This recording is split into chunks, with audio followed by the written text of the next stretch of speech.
Pagi ini Ayla kembali lagi bekerja.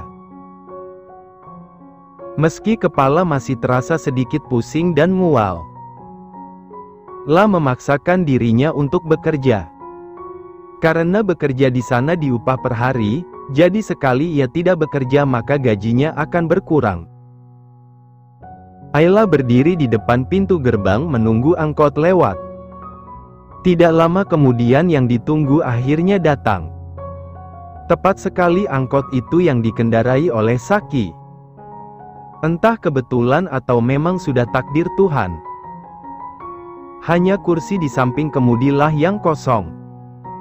Sebenarnya Ayla selalu merasa takut saat berdekatan dengan pria asing. Kejadian malam itu meninggalkan trauma mendalam pada Ayla. Saki menarik ujung topinya agar menutupi matanya. Ia khawatir Ayla mengenalinya dan kabur begitu saja.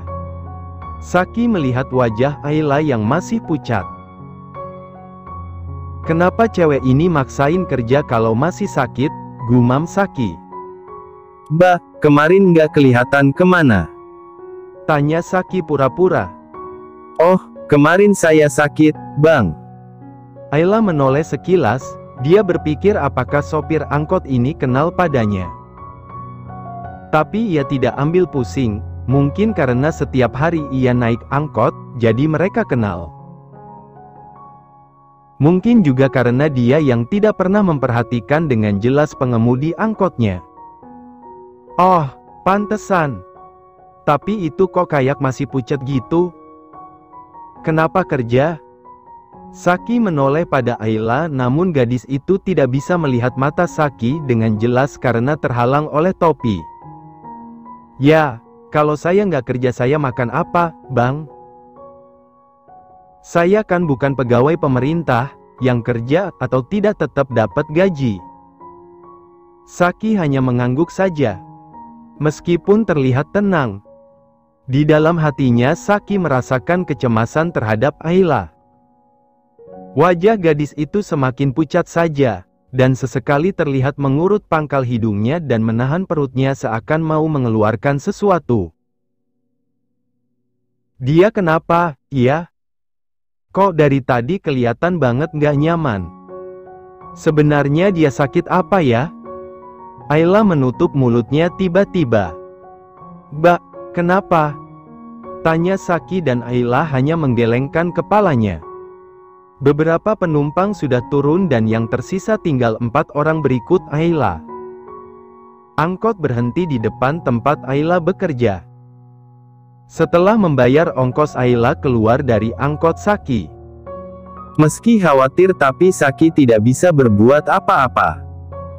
Tapi saat Ayla hendak menyeberang, tiba-tiba tubuhnya oleng dan ambruk di tengah jalan. Beruntung kendaraan sedang lengang saat itu. Bang Mbak yang tadi pingsan itu." Seorang penumpang di bagian paling belakang yang pertama kali melihat Ayla jatuh langsung berteriak histeris. Saki yang baru saja menjalankan mobilnya kembali ia hentikan dan menoleh ke arah kaca spion. Dan benar saja, Ayla sudah tergeletak dan ada beberapa orang sedang menghampirinya. "Ayla!" gegas Saki keluar dari mobil dan menghampiri Ayla. "Ya, ampun. Kenapa dia?" ucap seorang pria pengendara motor. "Kasian dia. Sebaiknya bawa ke rumah sakit," timpal lainnya. "Permisi, Pak, Bu. Saya kenal Mbak ini, biar saya saja yang bawa ke rumah sakit." Tanpa menunggu lagi, Saki langsung membopong tubuh Ayla dan memasukkannya ke dalam angkot. "Maaf Mbak, Mas, Bu. Saya antar kalian sampai rumah sakit depan aja, ya. Kalian bisa lanjut naik angkutan lain saja. Tenang, tidak usah bayar." Hah? Yang tadinya 3 penumpang itu mau marah karena Saki akan menurunkan mereka bukan ke tempat tujuannya. Tapi karena Saki bilang tidak perlu bayar, ada untungnya juga buat mereka. Tidak sampai 5 menit, Saki sudah berada di depan rumah sakit swasta. Para penumpang turun seperti yang dikatakan Dali tadi. Dan Saki langsung membawa Ayla ke ruangan IGD. "Suster, tolong teman saya ini, dia tiba-tiba pingsan," teriak Saki pada beberapa perawat. "Tenang, Mas. Kamu akan tangani pasien." Ayla didorong masuk ke dalam ruang penanganan. Sedangkan Saki menunggu di luar dengan hati yang gusar. Tidak berapa lama dokter kembali keluar. "Dok, gimana keadaan teman saya?" tanya Saki antusias. "Maaf Mas. Apa suami pasien ada?" Bukannya menjawab dokter itu malah menanyakan hal lain yang membuat jantung Saki berdetak lebih cepat. "Suami? Memangnya kenapa, Dok?" "Saya harus bicara dengan suaminya atau keluarganya," ucap dokter. "Lah tetap berhati-hati, tidak mau sembarangan memberitahu keadaan pasien pada orang luar. Orang tua dan keluarganya ada di kampung, Dok. Dan dia hanya kerja dan ngekos di sini, saya orang paling dekat dengannya, Dok." Terpaksa Saki berbohong sedikit agar dokter itu mau mengatakan yang terjadi pada Ayla. Terdengar helaan nafas dari dokter tersebut. Dan dokter itu yang mengalah pada Saki. "Baiklah, jadi begini. Pasien saat ini sedang mengandung. Dan usia kandungannya menginjak 8 minggu, ujar sang dokter. "Bagaikan petir di pagi hari. Karena cuaca saat itu masih pagi." Tubuh Saki mematung, otaknya mencerna setiap kata yang keluar dari mulut dokter. Apa Dok?" Hamil." Suara Saki terasa tercekat di dalam kerongkongan. "Lia, dan pasien mengalami dehidrasi. Juga tekanan darahnya sangat rendah. Jadi kalau bisa, pasien dirawat sehari saja di sini." Saki segera tersadar, "Iya Dok. Dirawat aja, dan lakukan yang terbaik untuknya." Setelahnya Saki mengurus administrasi dan memindahkan Ayla ke ruang perawatan. Lah sengaja memilih kelas 1 ruang perawatannya agar Ayla bisa istirahat dengan tenang. Meskipun fasilitasnya tidak sebaik VIP di rumah sakit ternama, tapi biayanya juga tidak bisa dibilang murah. Mungkin hanya untuk merawat Ayla 2 hari 3 hati, sisa tabungan Saki masih cukup. Kedepannya akan ia pikirkan nanti. Ayla mengerjapkan matanya dan sebuah cahaya masuk ke indera penglihatannya. "Di mana ini? Kok semuanya serba putih?"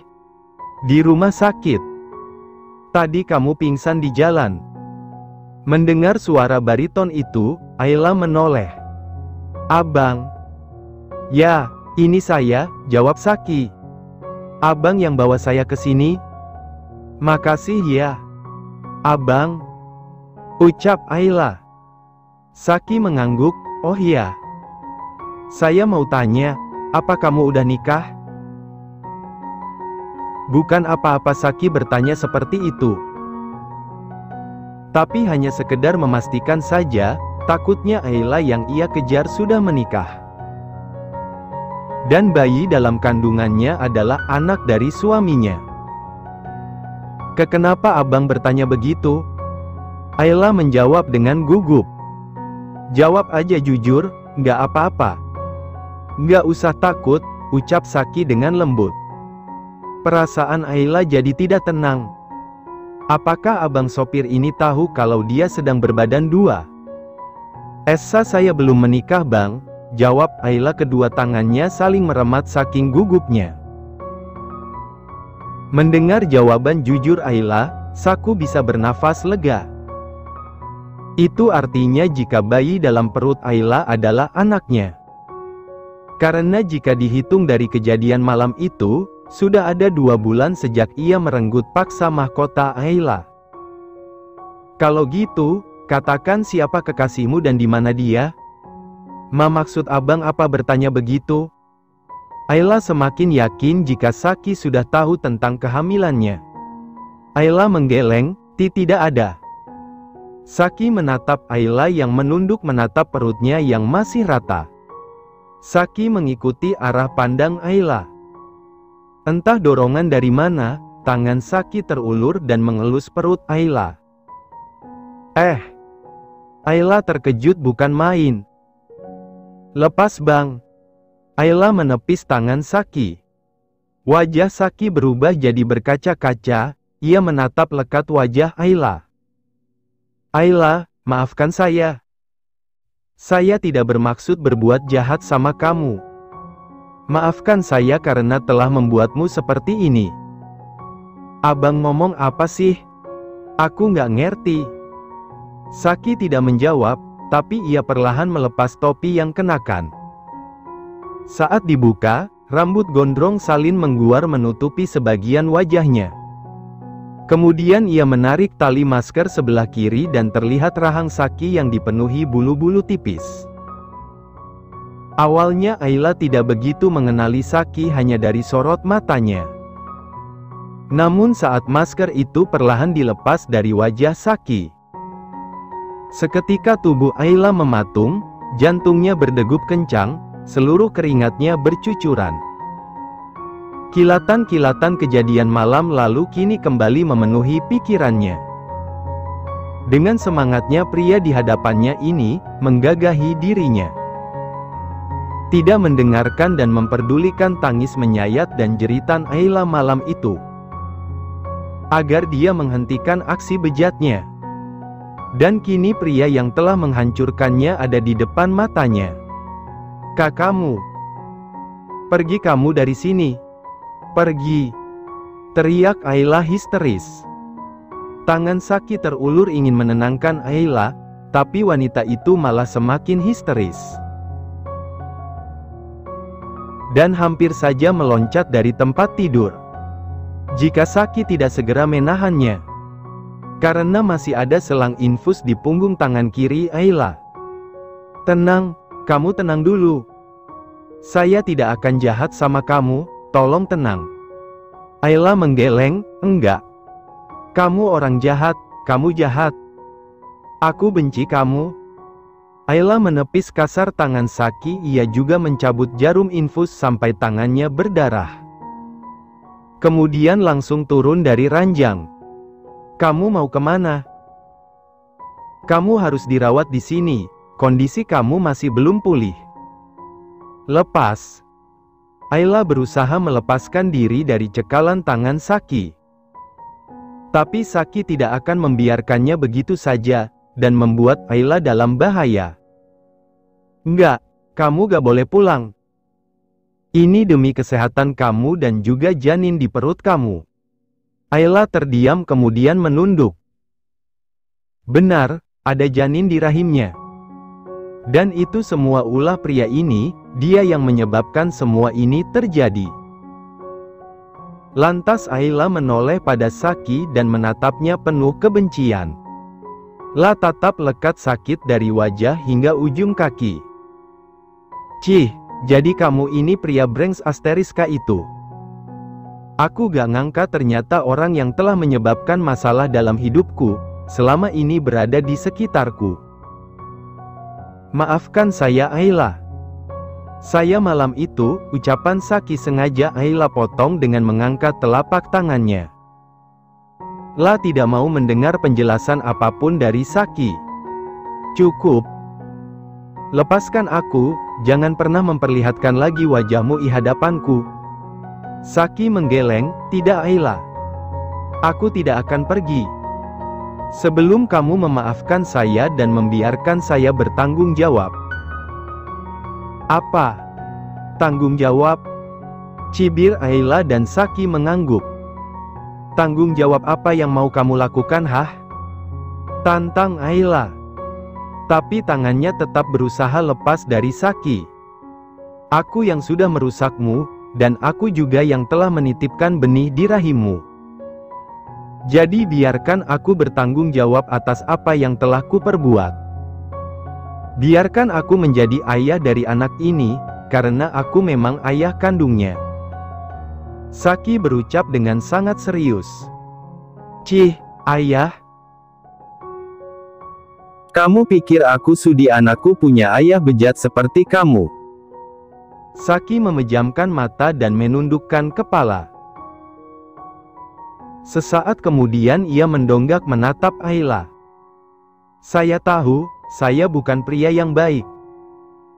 Tapi biarkan saya menebus segala kesalahan saya, dengan mempertanggungjawabkan atas apa yang telah saya perbuat.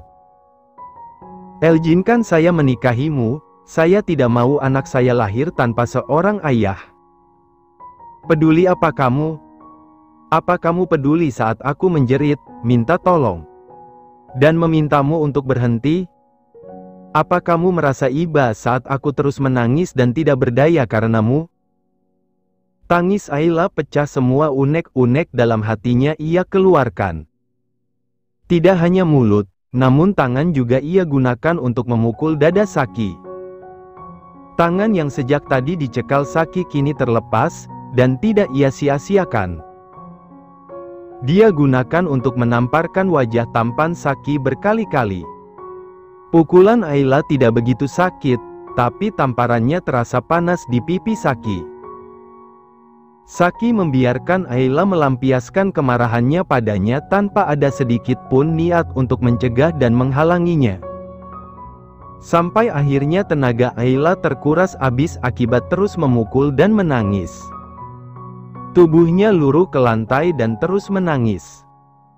Maafkan aku Ayla. Saki memeluk tubuh mungil Ayla, meski ia masih mendapat perlawanan dari Ayla. Tapi karena sudah tidak ada lagi tenaga, hanya sebentar ia memberontak. Setelahnya ia hanya diam dan membiarkan Saki memeluknya. Sementara itu di rumah kedua orang tua Alia. Mak, kunaon ngalamun wae? Tanya Ajat Sujatman pada sang istri yang beberapa hari terakhir selalu saja melamun. Perasaan emak teh nggak enak kieu, apa? Ingat terus sama si Neng Lia, jawab istrinya Ulfa Fatimah. Atuh telepon, tanyain kabarnya. Tanyain juga kapan pulang. Si Yuli kan mau nikah, masa si Neng gak hadir?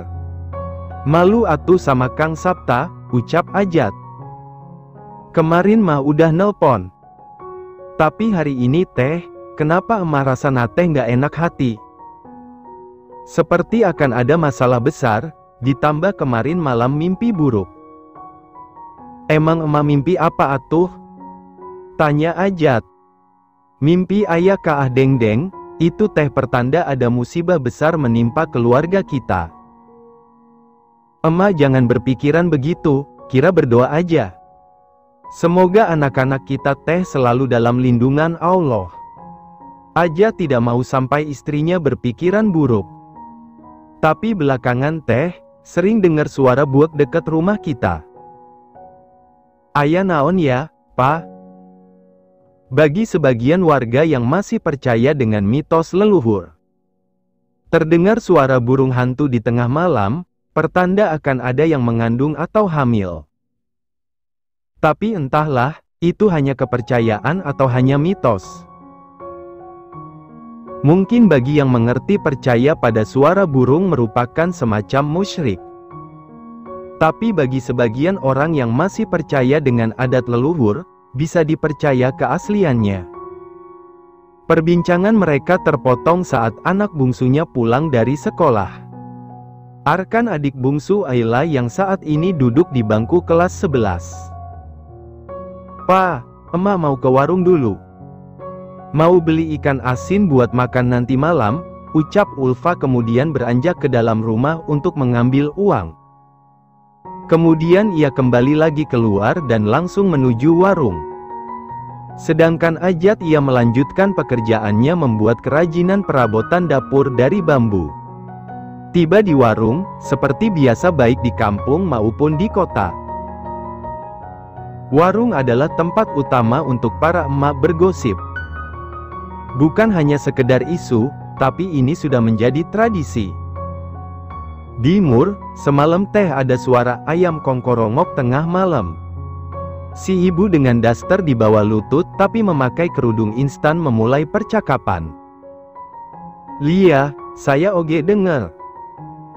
Ibu satunya menyahut. "Oh, itu mah pertanda kalau ada yang hamil owah bapaan." Ibu warung ikut menimpali obrolan kedua pembeli. "Ha, siapa atuh ya? Apa jangan-jangan si Yuli? Kan dia tiba-tiba nikah," ucap ibu berdaster tadi. "Ah masa sih? Kan si Yuli mah gak pernah kemana-mana. Dia mah ngukuk aja di rumah, keluar juga paling kacai. Lagian atuh da calonnya juga ustadz, gak mungkin itu mah." "Lia, saya dengar juga si Yuli mah ta'aruf 2 minggu lalu, terus langsung dinikahin." Ibu tukang warung membenarkan ucapan ibu yang satunya. Ce Ulfa belanja. Lah baru saja tiba di warung." Iya. Ce Emma, Ce Uti. Ce Ita, si Lia masih kerja di Jakarta?" tanya Ce Emma yang tadi memulai gosip. Dia tetangga paling dekat dengan Ita, hanya terhalang satu kebun. Karena kampung tempat tinggal Ayla berada di pegunungan, jadi tidak jarang antara rumah ke rumah lainnya terhalang oleh kebun atau hanya tanah kosong. Tidak seperti di kota atau pemukiman dekat kota. Sudah tidak ada lagi celah antara rumah.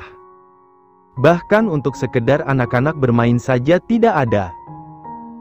Makanya anak-anak zaman sekarang banyak yang bermain gadget daripada main petak umpet atau kucing-kucingan seperti zaman dulu. "Lia." "Masih Ce," jawab Ulfa. "Ih, hati-hati iho Ce. Tinggal di Jakarta sendirian, jauh dari orang tua. Anak perawan mah kudu hati-hati. Takut terbawa pergaulan bebas. Kayak anaknya Bituti itu, pergi ke kota buat kerja, pulang malah bawa perut besar tanpa bapaknya." Ucapan sarkas dari Ce Emma tadi menjadi beban pikiran pada Ulfa. Sampai pulang ke rumahnya, ia masih terpikirkan dengan keadaan anaknya di sana. Sebisa mungkin Ulfa menepis pikiran buruk itu. Gak mungkin Ayla begitu. Dia pasti bisa jaga diri dengan baik. Apalagi ia juga dapat didikan agama kuat dari ama sama abah.